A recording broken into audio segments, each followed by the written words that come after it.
8 থেকে 80 আমরা সবাই সন্ধেবেলা স্ন্যাক্স খেতে ভীষণ ভালোবাসি। সন্ধে হলেই আমাদের মন চায় বেশ ভাজা ভুজি ভালো কিছু একটা স্ন্যাক্স হলে মন কিন্তু বেশ আনন্দ পায়।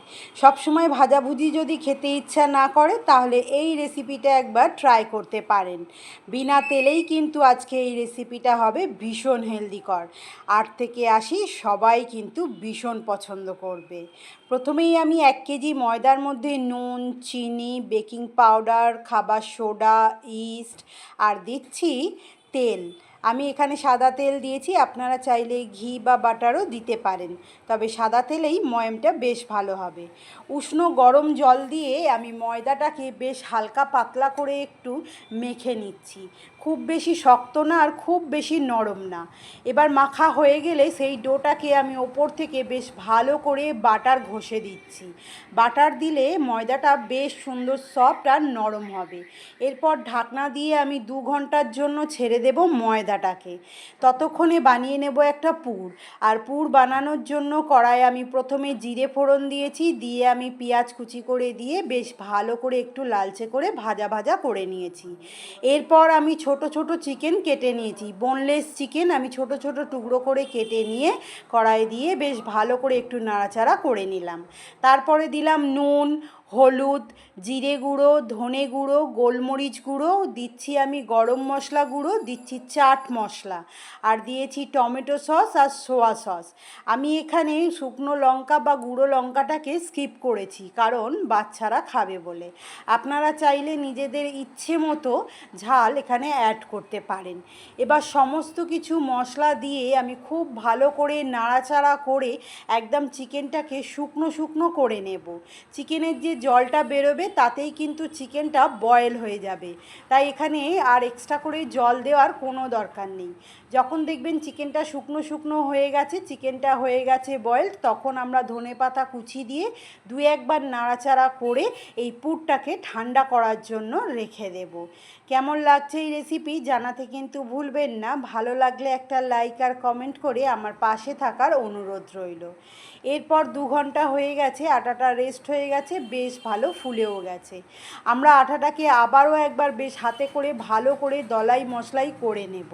দলাই মশলাই করে নিলে ওপরটা একদম সফট তেলতেলে হয়ে যাবে, বেশ বেলতে ভালো হবে। তাই দলাই মশলাই করে আমরা একটা লেচি কেটে নিলাম। এরপর শুকনো ময়দা দিয়ে আমি একটা লম্বা টাইপের রুটি বেলে নিচ্ছি। যদি আপনি ইউটিউব থেকে দেখেন তাহলে সাবস্ক্রাইব করে নেবেন, যাতে সর্বপ্রথম আমি আপনার কাছে পৌঁছাতে পারি। যদি আপনি ফেসবুক থেকে দেখেন তাহলে ফলো করে নেবেন, যাতে সর্বপ্রথম আমি আপনার ভালোবাসা পেতে পারি।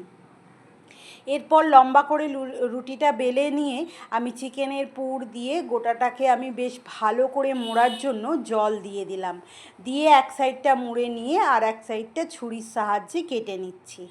সবটাই মুখে বলা সম্ভব নয়, তাই এইটা বেশ ভালো করে লক্ষ্য করে দেখে নিতে হবে কিভাবে আমরা এই ডোটা তৈরি করে এরকমভাবে একটা ক্রস ক্রস ডিজাইন করে নিচ্ছি।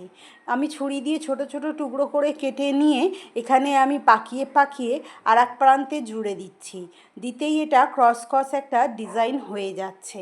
তবে এই যে লম্বা লম্বা করে আমি এক সাইডটা কেটে নিলাম, এই কেটে নেওয়ার জন্য কোনো রকম কোনো হিসাব নেই, মানে আপনি 12টাও কাটতে পারেন বা 10টাও কাটতে পারেন।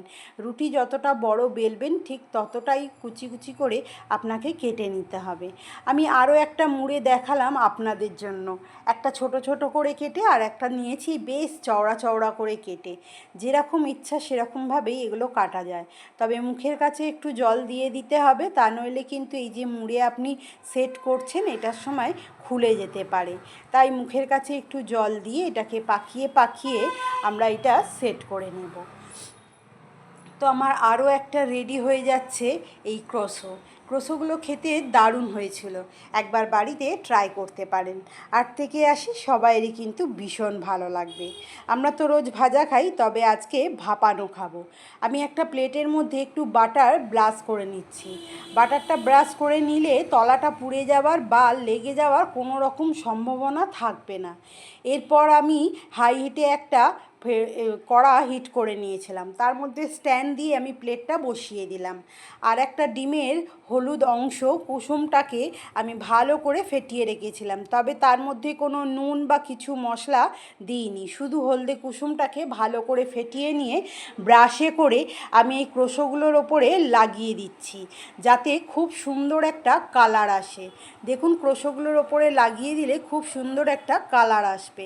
আমি 15 মিনিট ধরে এখানে হিট করেছি, 15 মিনিট পর এটা তৈরি হয়ে গেছে এবং খুব সুন্দর একটা গোল্ডেন কালারও এসছে। ঠিক এই রকম কালার আসার পর জানবেন এটা কিন্তু রেডি হয়ে গেছে। আমাদের প্রথমবারের ক্রোশোগুলো রেডি হয়ে গেছে।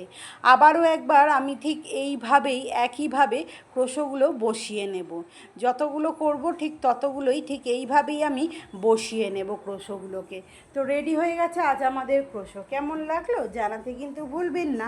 আবারও দেখা হবে নতুন একটা রেসিপির সঙ্গে। ততক্ষণের জন্য টাটা।